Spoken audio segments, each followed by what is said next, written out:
स्वागत है आप सबको हमारे चैनल आध्यात्मिक रहस्य में। हमारे साथ इस रामायण की यात्रा में जुड़ने के लिए बहुत बहुत धन्यवाद। अगर आप पहली बार हमारे चैनल पे आए हो तो प्लीज चैनल को सब्सक्राइब जरूर करें। तो चलिए शुरू करते हैं। बालकांड 68वां सर्ग।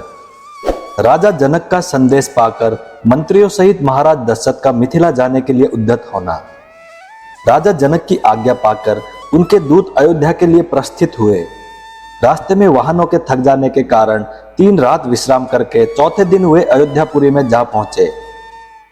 राजा की आज्ञा से उनका राजमहल में प्रवेश हुआ।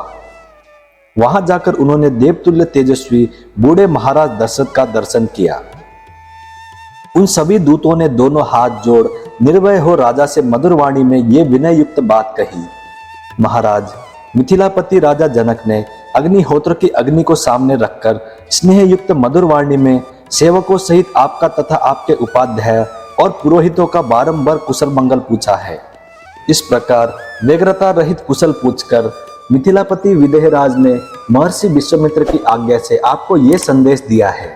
राजन, आपको मेरी पहले की हुई प्रतिज्ञा का हाल मालूम होगा। मैंने अपनी पुत्री के विवाह के लिए पराक्रम का ही शुल्क नियत किया था। उससे सुनकर कितने ही राजा अवसर में भरे हुए आए, किंतु यहाँ पराक्रमहीन सिद्ध हुए और विमुख होकर घर लौट गए। नरेश्वर, मेरी इस कन्या को विश्वामित्र जी के साथ अकस्मात घूमते फिरते आए हुए आपके पुत्र श्री राम ने अपने पराक्रम से जीत लिया है।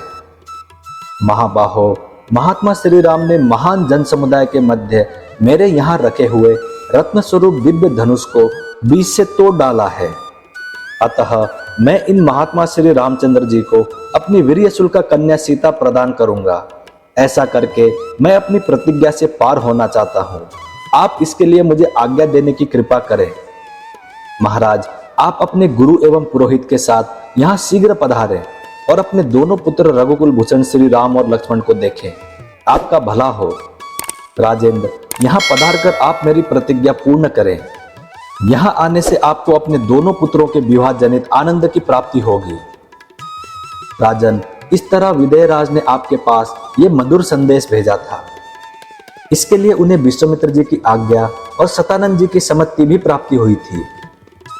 संदेशवाहक मंत्रियों का ये वचन सुनकर राजा दशरथ बड़े प्रसन्न हुए। उन्होंने महर्षि वशिष्ठ, वामदेव तथा अन्य मंत्रियों से कहा, कुशिक नंदन, विश्वामित्र से सुरक्षित हो।